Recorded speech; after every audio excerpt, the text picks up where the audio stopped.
hadalkaygan waxaan ku soo koobi doonaa afar qodob maadaama ay leedahay wakaaladda biyaha Hargeysa wada shaqaynta ugu weyn ay la leedahay dawladda hoose ee Hargeysa afarta qodob oo ah golaha deegaanka xilka wareejinaya kamid ah waxqabadidoodii ta koobaad waxaan ka bilaabi doonaa waaxda dhismaha dawladda hoose oo runtii bilowgeeda iyo hirgelinteedaba ay lahaayeen maamulka hadda xilka wareejinaya oo runtii qalabkeeda aad ku arkayseen halka qalab aad u tiro badan oo qalabkii dhismaha oo dhammaystiran halkan yaalo sidoo kale uu yaalo karasharkii iyo asphalt plantkii casriga ahaa ee wadooyinka lagu dhigayay marka dadkeenu badanka aad wax ugu fiirsano mana nihin dadka wax aad u sii eega amba aad wax u akhriyo sida badan marka hawl la bilaabayo runtii waa markay ugu adag tahay bilowgii waaxda dhismaha ee dawladda hoose ee Hargeysa runta markaynu isku sheegayno hawl fudud ma yahayn maantana waa waax khibrad wanaagsan u leh caqabado badan haystaan oo ah dhaqaalaha kooban iyo ragga khibradda leh oo hawlahan garanaya oo wadanka guud ahaan yaani ku yar laakiin maanta waa wax si fiican u shaqeysa loo baahan yahay dhaqaale in loo helo loo baahan yahay hawshay qabanaysay ka badan inay qabato marka taasi waa mid runtii ay tahay in lagu ixtiraamo looguna mahadnaqo golaha deegaanka ee maanta xilka wareejinaya ay harkacayaan Cabdiraxmaan iyo Cabdicasiis kow talabaad Cabdicasiis laftiisu meeyar ku-xigeenka xilka wareejinaya oo carabka ku dhuftay oo ah nidaamka casriyeynta xogta dawladda hoose ee Hargeysa iyadana mar labaad waxaan carabka ku xoojinayaa nidaam marka la bilaabayo waa markay ugu hawsha badan tahay yacni inay aqoonsadaan baahida loo qabo dawlad hoose oo casriya oo adduunka la jaan qaadi karta mashaakilka Hargeysa yaalana xalkiisa fudaydin karta waa ta keentay inay aasaaseen waaxda ka shaqeynaysa casriyeynta xogta dawladda hoose marka iminka waxyaabaha u yaala golaha deegaanka ee cusubna waxaa ka mid ah sidii halkaa looga sii wadi lahaa haddiiba ay tahay dhowrsanaanta xogtaas iyo sida looga faa'iidaysanayo laakiin baahida loo qabay iyo ahmiyadiisa ma aha mid la dafiri karo waa mid meesha taala ta saddexaad aan ku sii daraya waxa weeyaan taliye Axmed Sawaaxili oo halkan fadhiya oo isaguna runtii maanta aan oran karo waa mid ka mid ah odayaasha qarankani leeyahay oo ah yaani hirgelintii ciidanka debdemiska qaranka door weyn isaguna ku leh ciidanka debdemiska qaranka mar labaad iyo mar saddexaad waxaan u mahad celinayaa iyagana golaha deegaanka xilka wareejinaya hadda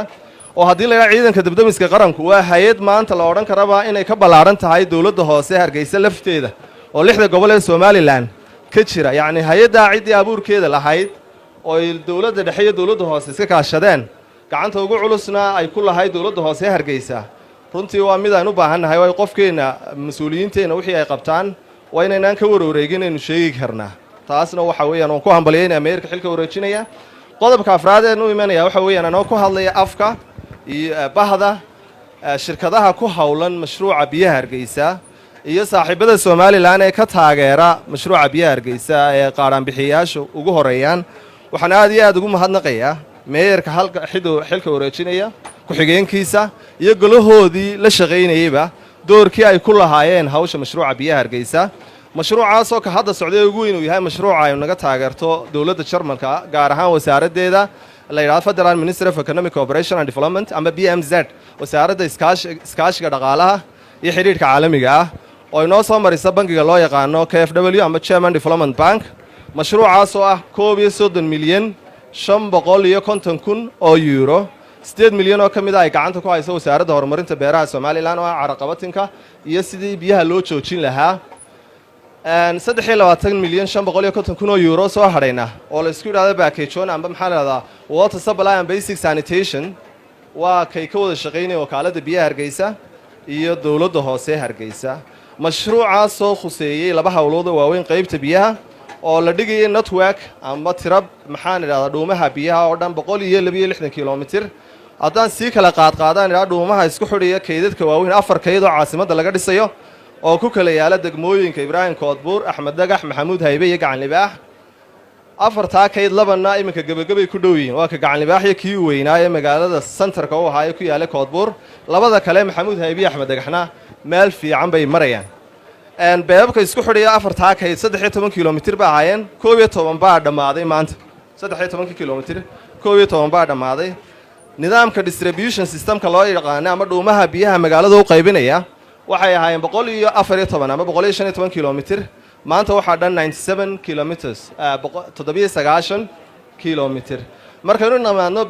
basic sanitation amba fayadhowrka asaasiga ah oo la dhisay waxa loo yaqaan warshada lagu maamulo khashinka dareera amba waste water treatment facility waxa loo yiraahdo oo iyadana laga dhisayo bariga magaalada halka buurta Naasaab loo dhinaceeda iyaduna meel fiican oo bilow ah ayay noo maraysaa marka doorkii ay ku lahaayeen golaha deegaanka xilka wareejinaya oo horkacayaan meerka hore iyo meerka xigeenka waan uga mahadnaqayaa meerka cusub iyo golihiisa deegaankana waan ku soo dhaweynayaa gacmo furan iyo niyad furan dardaarankan sii lahaa waxa weeye meerka cusub iyo golaha deegaanka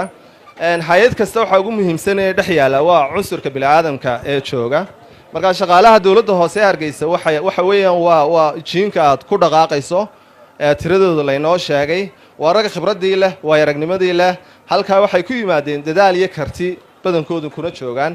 waxaan rajaynaynaa mudane mayor inay yihiin kuwa baalasha aad ku duuli doonto aad ku shaqayn doonto raggii halkan ay ka mid ka ahaayeen ee ka mid ahaa Khadar Yuusuf Cali agaasimaha arrimaha bulshada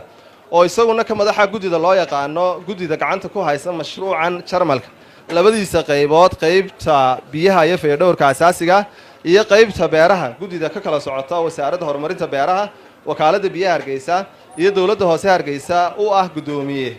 isaguna runtii waa ragga asaasiga ee aqoon iyo aragnimo khibradeedba leh isagana indhaha kugu soo jeedin lahaa meerka cusub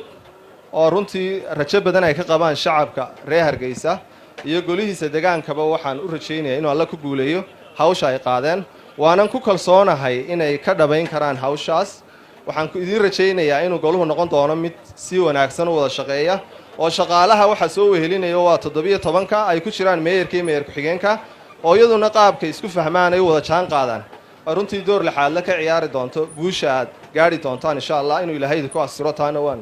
ku rajaynayaa Cabdiraxmaan Maxamuud Caydiid Solteko meeyarka xilka wareejinaya oo runtii ahaa qof bisayl badan u leh duruufaha ka jira dalkan maanta iyo duruufo badan baa inagu xeeran inakoo doonayna inaan dhisno dawladnimo casri ah haddana duruufo badan baa ku xeeran dalkeena duruufaha iyo shaqada dawladda hoose miisaan badan u lahaa waan u ducaynayaa alla halka uga sii dhaqaaqay isaga ku xigeenkiisa hawlihii ay